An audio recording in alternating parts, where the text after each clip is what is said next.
gosh, what day is it today? I don't even know. I've been like off my game. Is it Thursday? It's Thursday, I think. Happy Thursday. Almost to the end of the week. I'm super excited. We're trying something new today. We are having a guest on. I'm super excited this conversation. Before we start, let me just make sure that it's all coming up live and you all can see. If you can see us, give us some hearts, give us some likes. Let me know that you're here and that you can see us. I'm checking on my phone also to make sure we are actually live. We are. I see us. Okay, cool. So I'm really excited about today because we have a very special guest who is here to talk to us about nutrition and how it impacts fertility. Mm-hmm. This is not something that I knew about at all, like at all. When we were thinking of starting a family, and once we started our fertility treatment, it was like, oh, wait a minute, there's a whole piece of this with regards to getting pregnant that my doctor's not really talking to me about. And in my case, it didn't matter as much, but of course it did. Like, obviously knew don't drink alcohol, don't do drugs, eat healthy. But it took a while to really figure out, like, okay, what should I be eating? What should my husband be eating? What should we be not eating? So I'm really excited that you all are here because we have the amazing Katie Kahvo here to talk to us about nutrition and fertility. And so that you go in way more prepared. So if you're struggling with getting pregnant, this is going to be an amazing conversation for you. So leave us some likes, leave us some hearts. And if you have questions, leave them below and we can answer them live. Or if you're catching the replay later, then we'll come back and we will answer them for you then too. But without further ado, I would love to introduce you to Katie. Welcome, Katie. Yay! Thank you so much. And thank you for inviting me to be here in your group and participating. That's really, really awesome. Yeah, thank you for being here. This is such invaluable information. And like I said, I just don't think enough people are talking about it. And it's not reaching the masses yet for some reason, which is crazy to me because this seems like such obvious information that everybody should have, whether you're going through fertility treatment or not. It just seems like something we should just generally be talking about. So I'm so glad that we're here having this conversation. Tell us a little bit about you though. How did you get into this work? Well, okay. So I've always been interested in nutrition. Since I don't know when it started, but for a long time I've been interested in nutrition, but finding the right approach and field is really important to me. So it took me a long time to find holistic nutrition in that kind of realm of things. So I am a holistic nutritionist, which a lot of people are like, well, what is that? What does that mean? Yeah. And basically that means that I take a very holistic approach to things. So if, let's say you're come to me with reproductive issues or looking to get pregnant or whatever it happens to be, I'm not just going to focus on your reproductive system. I'm going to ask you about, obviously, what types of foods are you eating and what's your stress levels like? And do you have any hormone imbalances that you know of? Maybe reproductive related, maybe stress and thyroid related. Where's your head at? Where's your mental health at? How do you sleep? Like all of these different things. We take a very full-bodied approach to it. But then coming back to food and knowing and believing that food is really the basis of a lot of these things. So that's kind of the approach that I take. That's awesome. Yeah, I'm really passionate about it. I love it. I've seen the positive results even just from my own experiences. Like I did a drastic food change and lifestyle things a few years ago, and looking back, I'm like, how was I surviving before? Like, I don't know what is going on, and you don't realize it until you make all these changes and realize really what healthy is, right? So, right. So it's well, and I think also that's the thing is most of us know what healthy eating is. Like, okay, eat a lot of fruits and vegetables, drink a lot of water, and we know the basics. But it's like the implementation of it and also knowing how to personalize those healthy habits to your particular health, I think, is where a lot of us get stuck. Like, okay, well, I know I need to eat a lot of veggies, but like which ones and how many? And how do I know that they're right for me? And how is it different from this person over here who maybe has a different body composition or is going through something different than I am? Totally. And I do believe that it's all very individual. I don't think there's a one size fits all. Totally. like the keto diet is like all the rage right now. Yes. And it kind of makes me cringe a little bit because I'm like, this doesn't work for everybody. This isn't, Well, yeah. And that one in particular, I've heard can be dangerous to certain people. Like there are certain people who like actually should never be on the keto diet. And do they know that? I hope so. I hope they're, I hope that information's coming across, because otherwise it sounds great. Like everybody's losing weight. Awesome. Let me join.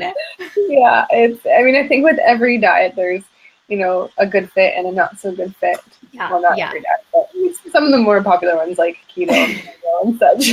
Yes. But I just don't believe ever that everyone should be on it or it's going to work well for everyone. It's just not. That's just not how things work. Absolutely. So let's jump in then to fertility specifically.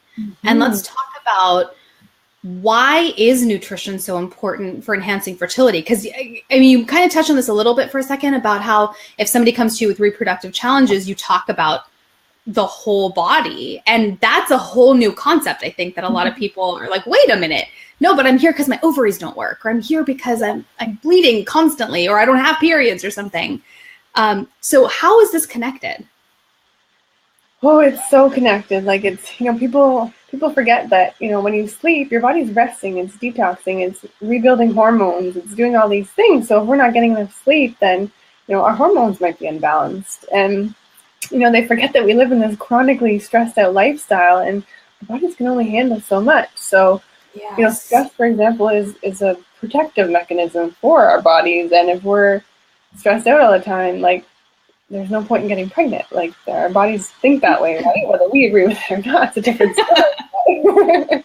That's the way our bodies think. So we have to really learn to understand that so that we can do the best for ourselves and for our bodies and for future generations and fertility and all that stuff. So, nutrition in terms of fertility is a giant topic. We could talk about this forever. But let's talk about a few key points, I guess, and a few things that with a lot of people is, the things we need to survive in this world are air, oxygen, water, and food. We just can't survive without them. So you can't deny the importance that food and nutrition has on your body. You just can't live without it. It's impossible. So we need these nutrients, the vitamins, the minerals, and all those things that we get in order to survive and nourish our bodies so that they can properly function and really do the things that they need to do. Now, if we go back to the basics of conception, we're talking about an egg and a sperm, right? That's what's needed to create a baby. That is your future human, which is like kind of mind blowing when you think about it. I just got goosebumps when you said that. Like, that's actually it. I find that we really overcomplicate things, and we just need to go back and really simplify things, right? So, realistically, the sperm and the egg are your baby. You give your baby half of their DNA, and your spouse gives them the other half. And therefore, these, tiny cells develop into your tiny human. So knowing what your health is and getting yourself into the best health possible is also going to do that for your eggs, which in turn is going to do that for your future children, right? And nutrition can play a huge role in that. And then this is something that I love bringing up because people don't think about this, but if you're pregnant with a female or a girl, or you have female children, we're born with all of our eggs. Right. So when you're pregnant with that little girl, she also has she has your grandkids inside of her as well. So you're affecting future generations. Oh, man. If that's not like a wake-up call on its own, holy cow. Yeah. And people don't think about it that way, but I think, we're not educated about it that way. We're not educated really about it at all. Nutrition is such a missed point, I think, in that part of our education. Doctors really aren't educated on very much, which makes no sense to me. Right. But it does. Studies have shown now that your preconception health, before you even have a baby, what your health is can play a huge role in determining things like the resistance to heart disease and stroke, diabetes, cognitive and behavioral issues. Like, we're talking about long term. Yeah. So, a lot of people will get pregnant, go through their pregnancy, have a baby, and, the first question people ask is, how's mom, how's babe? Are they good? Are they healthy? The answer at that moment might be yes, but we forget that, we just created this person who, like a whole lifelong, we've just set up some things that we might have already determined, before they were even conceived, which is pretty crazy. Yeah, that is crazy. And I'm glad you bring this up because it really highlights how important it is to take this seriously even before you're pregnant. And how important it is not just to help you get pregnant, but obviously also to help you stay pregnant, and then also what you're setting your health like to be in the future and what your children's health will be like in the future. And I can imagine that for some people that are watching, for some people that might sound really cool and like, oh, thank you for saying that. For some people, it might be like, holy crap, that's a lot of pressure. And I have no idea how to do this because I don't know. Did I just screw everything up by eating that bag of chips last night? I don't know. So, I mean, what are some really small things and shifts that both men and women can make that aren't so scary that can cut some of that overwhelm? Well, first of all, I'll say that even I had a client say this to me recently as well, that, I have kind of some hate towards my mom now for not doing these things, right? And like people have regrets about them, but that's not the purpose of it. Awesome. Oh, your mom. Why did you eat all that ice cream? Exactly. So, I always say, like, this isn't meant to make you feel guilty or have regrets, We do the best that we can with the information that we have, and that's all you can ask. Yeah. And the information is going to change constantly, so as long as you're being informed and trying to make good decisions, then that's all you can do, and that's okay. Yeah, so absolutely. Just to say that first. Okay, I'm glad you said that. So for anybody who's watching and is freaking out, I totally understand. But this is not your fault. Like, don't feel bad. This is not an end game, kind of end all be all thing. Like, the cotton candy was okay. Like, it's all right. Exactly. And so when we're talking about nutrition, are we also talking about like weight loss and the importance of weight loss for helping you get pregnant, or is it more than just weight loss? It's a lot more than just weight loss. Again, that one really varies on the person. So some doctors will say you need to lose so much weight before we'll even let you continue. To me, weight's not so important. It's more so what is your health like? What are your nutrient values at? Are you low in certain really important nutrients that are pretty important for conception and healthy babies? How do you find that out? I don't know about in the States, but here in Canada, especially in Ontario, if I were to just go to my family doctor, I can say, can we run some nutrient testing? These are the things I'm wondering about. Or if you don't know, you can come ask me if you want, or you can talk to your doctor about it. And OHIP covers it here in Ontario, the majority of them anyway, as long as you go through your family doctor. Okay. So I'm not sure. So that might be worth it for those of you that are watching. If you want to know if you're having any nutrient deficiencies, to go ask your PCP, can we check for vitamin and mineral deficiencies and get a sense of what's going on? And it's a simple blood test. Yep, exactly. And you can get like 20 nutrient tests done by just taking a couple vials of blood. Like, you don't need 20 of them for each, right? So if you're going to go get blood work, you might as well ask for some nutrient testing while you're there anyway, because they're already taking blood and it's not much more to add that stuff on. So, in my opinion, I say anytime you can get information like that, take it. Like, the more information you have, the better. Yeah. So, I mean, I never say no. Any opportunity I get to see what my nutrient levels are at. I totally agree with you. I'd rather just know and have the peace of mind, like, okay, this is where we are, so then I know what changes I need to make. Exactly. So let's talk about specific foods, because I know a lot of people are curious about, okay, well, what should I eat? So maybe we can start with women. And what foods do you recommend for women who are trying to get pregnant? What should they eat? What should they not eat? And how does that impact their ability to get pregnant? So quickly, just the things that you shouldn't eat.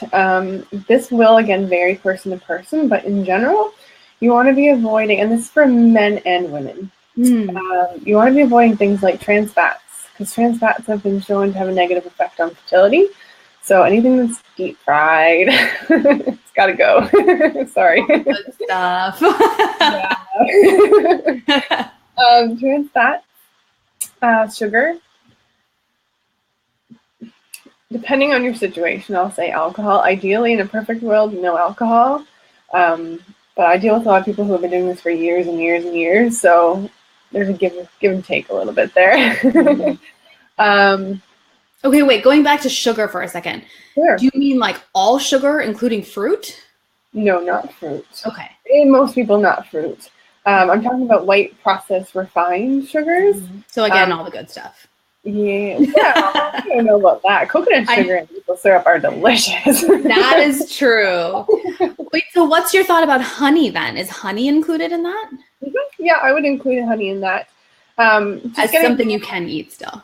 Yeah, going more to natural stuff Mm-hmm. for a few reasons. One, a lot of them contain some nutrients, which is great if they're not refined. And two, they're not quite as inflammatory as a processed white sugar would be. And that's one of the reasons why we're getting rid of it, is because we're trying to reduce inflammation. Now, saying that, if you have PCOS or other issues around blood sugar stability or insulin resistance, those things might have to go as well. So it is individual in that way.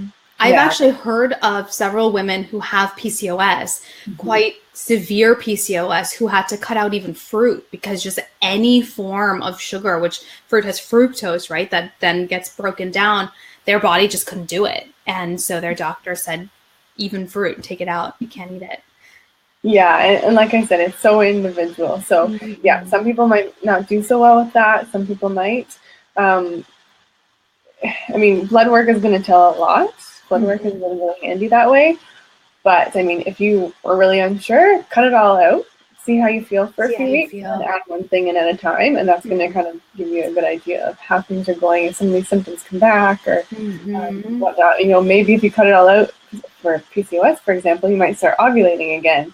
If you start adding these things back in and you stop ovulating, well, then you know. Wow. you gotta and that's a really good barometer right there, because a lot of women with PCOS have anovulatory cycles, meaning you're going through your cycles, but you're not actually ovulating. And if there's no ovulation, there's zero chance of being able to get pregnant that month.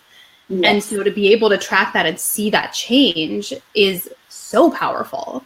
And to see that change without needing medication, that if you're considering fertility treatment, maybe this is the first way to go, because you give your body a chance to tell you what it needs to be able to ovulate. Maybe it'll work, maybe it won't, but I think it's a great option to have.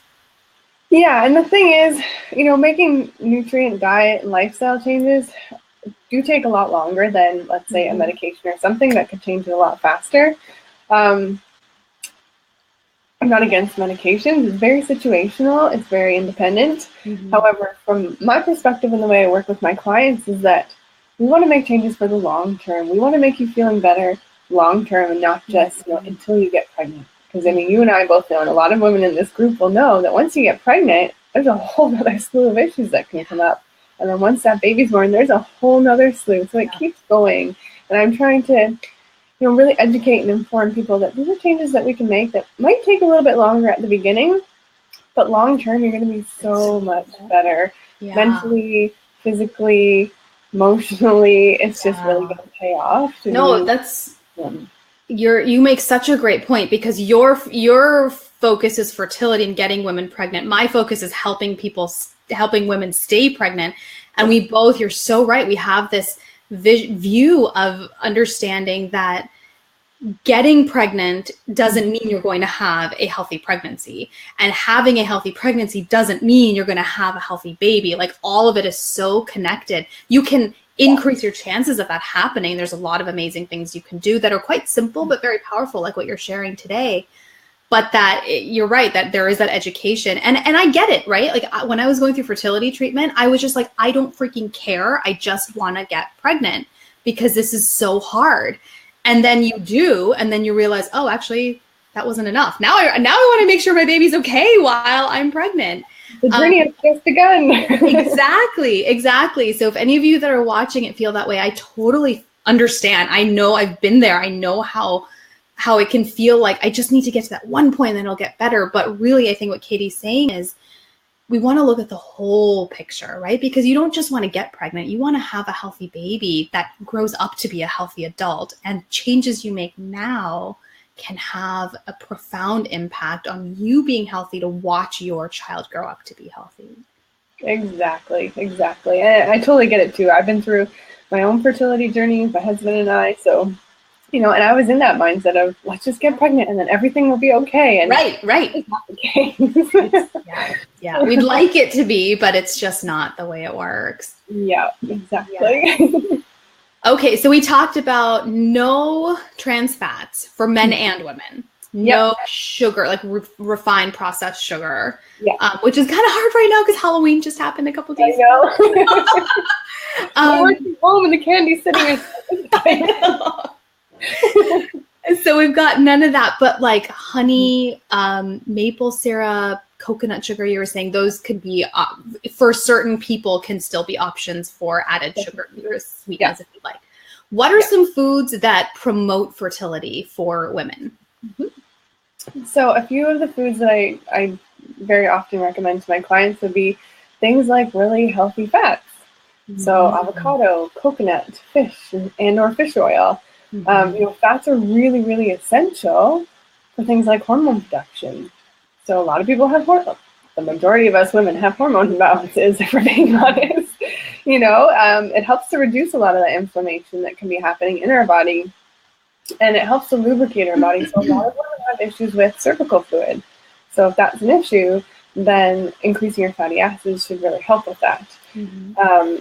Fats are really great in general for things like your skin and your hair and your nails and brain functioning. Brain functioning is a huge part of fats.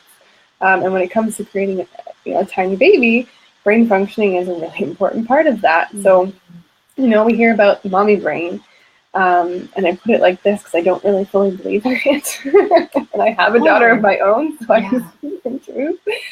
But, what can happen is that we're already lower in our fats than we're supposed to be. And then we get pregnant and that child takes us. So we're really, really depleted in these fatty acids. And a lot of our fatty acids are stored in the brain. So we start having memory loss and different issues like that come along with it. And we think that it's normal because everybody's feeling it. When the solution to improve it is actually quite simple, which is to add more healthy fats to your diet. Exactly. Yes. So I totally recommend taking fish oils on a regular basis. I take mine every day. Be careful with which brands you're choosing. Be picky with that for sure, because there can be excess toxins in those. But there's lots of good stuff out there. So fish oil is really, really important for those sorts of things. And actually, I've heard recently that taking fish oil while pregnant can actually decrease the risk of asthma in children as well. That's a new study I just heard. So, there's so many benefits of having fatty acids in your diet. That's what I would definitely recommend. Another one I would recommend would be cruciferous vegetables. So things like broccoli, cauliflower, Brussels sprouts. And the reason for that is these vegetables help in our body to attach to things like estrogen and remove them from our body. So a lot of women and some men have excess estrogen in their body, causing a lot of hormone imbalances. So I always recommend adding in these cruciferous vegetables, 3-4 times a week would be great. And that's just going to help to cleanse and detox our body in a very gentle way and help to rebalance our hormones a little bit. I love that. And they're so delicious too. You can kind of mix the healthy fats with the cruciferous vegetables. You have a nice little, meal right there. Exactly. Yeah. Load them up with coconut oil. I love roasting vegetables in the oven at this time of the year. You can make like sauces and soups and dips. And I put cauliflower in my smoothies. You can do endless things. So if you're like, ooh, I don't like any of those, and you want to incorporate them, message me and I can love it. Awesome. And then how about for men? What helps for men? So for men, I will be honest, aren't really my specialty. From going through this process myself, I'm going to speak from personal experience here. My husband's experience maybe more so. But even just in general for men, two of the main things for helping to boost fertility are, the first one I would recommend would be selenium. Selenium is an antioxidant. It's a nutrient, but it's an antioxidant. Did you say selenium? Selenium, yeah. SELENIUM. Yeah, and it's going to help protect the sperm. So a lot of men will have issues with low sperm count or a lot of disfigurements or deformities or whatever. There's lots of issues that can happen there. And for men, it's really important that they're giving their bodies these nutrients as well. Because just like our eggs are really important, so is their sperm. So something like selenium can be really protective, to the sperm and helping it with, stress and all those negative things that can come in. And selenium can be found it's really, really easy. That's why I like this one, because if you go to, bulk barn in the grocery store or whatever, and you buy some raw Brazil nuts, you only need 2 or 3 a day to get your daily intake of selenium. Really? Yeah, it's really, really an easy one to do. So no excuse. Cool. Brazil nuts. Okay, got it. The raw form is really ideal. We don't want them cooked and covered in salt and all that stuff. Just taking them raw is perfect. Sure. Yeah, and then the second one that I would say would be zinc. So there's a saying, I don't know if you've heard it, but it's called zinc for the dink. So definitely a guy one. And it's really important for many, many things, but some of them really important ones are it's great for prostate gland functioning, and it's really important in the growth of reproductive hormones. It's also going to be great for increasing sperm count. So a lot of men that I know typically take the supplement because food sources can be a little bit wonky with this one, but you can find it in things like oysters, pumpkin seeds, and eggs even. But taking a supplement can be really helpful as well. Awesome. So, I remember when we were going through this that my husband was told to increase, like you said earlier, cruciferous vegetables, like eat a lot of that, eat a lot of beans for sperm production. And vitamin C was what he was told. And vitamin C is an antioxidant, so that's very common. That makes sense. Yeah, yeah, totally. And I love how this is all just like easy to find. I mean, you're not saying anything. You've got to eat this like one flower from the mountain somewhere in Nepal. No, this is all stuff that we can go to the grocery store today and load up on. There's recipes all over the internet on how to make these foods taste delicious. And it doesn't have to take very long in order to do it. I mean, some of these foods like Brazil nuts, just eat them raw. So open the thing, pop them in, 2 or 3 and you're done. That's awesome. Yeah. That's such a huge part of it, because I strongly believe that if you're not making realistic changes, then it's not going to last long term. It's not going to work for you. So exactly, making them realistic and making them manageable. I mean, not to say that it's always going to be easy, but once you make these shifts and get into these routines, it is really straightforward for the most part. And hopefully then you'll continue it on for the long term, which is the goal. Exactly. So if anybody's watching, and if you have questions, please put them below in the comments. We're happy to answer them live. I think I can see them here, and I can read them out for you. And what are some of your words of hope for couples who are struggling to get pregnant and are considering making nutritional changes as a way to help themselves get pregnant quickly? Yeah, I say do it. Like, there's no better time than to start now. It doesn't matter where you are in your journey, whether you're, just thinking about, hey, I think maybe in the future we want to have kids, or whether you've been through IUIs and IVFs and you're starting to lose that hope. Like, it doesn't matter. Today is the day to start. There's no better time to start. And going through this experience myself, I know that there's so much grief and anger and frustration and confusion, and there's all these emotions that come with it, and it's brutal. We have a lot of hate towards our bodies, especially as women, because I find that our bodies were meant for reproduction. That's what we're here for. That's supposed to be a really natural, easy thing, and when that doesn't come naturally, we have anger towards our bodies and disappointment, and so what I want to do is give you some information and educate you so that you can help regain some of that control in this situation and start to feel more empowered in those decisions and know what questions to ask your doctor and feel confident in the food choices that you're making and the lifestyle changes that you've made, that these are going to work and here's why. And I just think it changes the whole thing. It makes it such a more positive experience than it can be. Yeah, I totally agree. I totally agree. For those of you that are watching, I know there's a few of you here. Hello.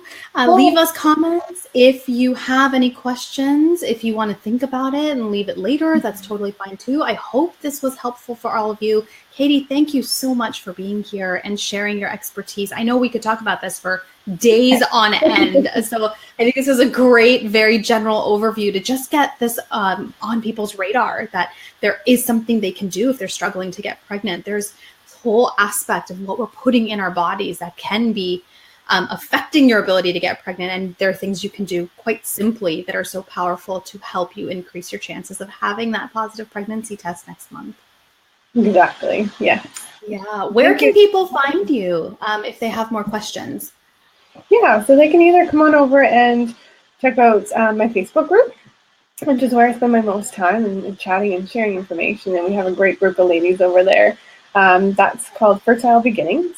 So you can just search for it in the Facebook search.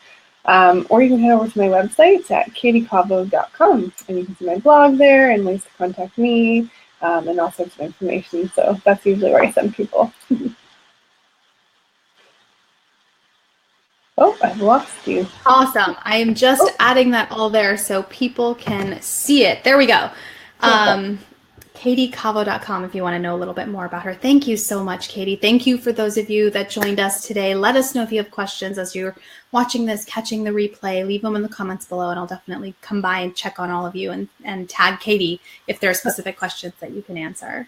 Thank you. Awesome. Thanks, everyone. Yes, it was such a pleasure. Thanks. Bye. Bye.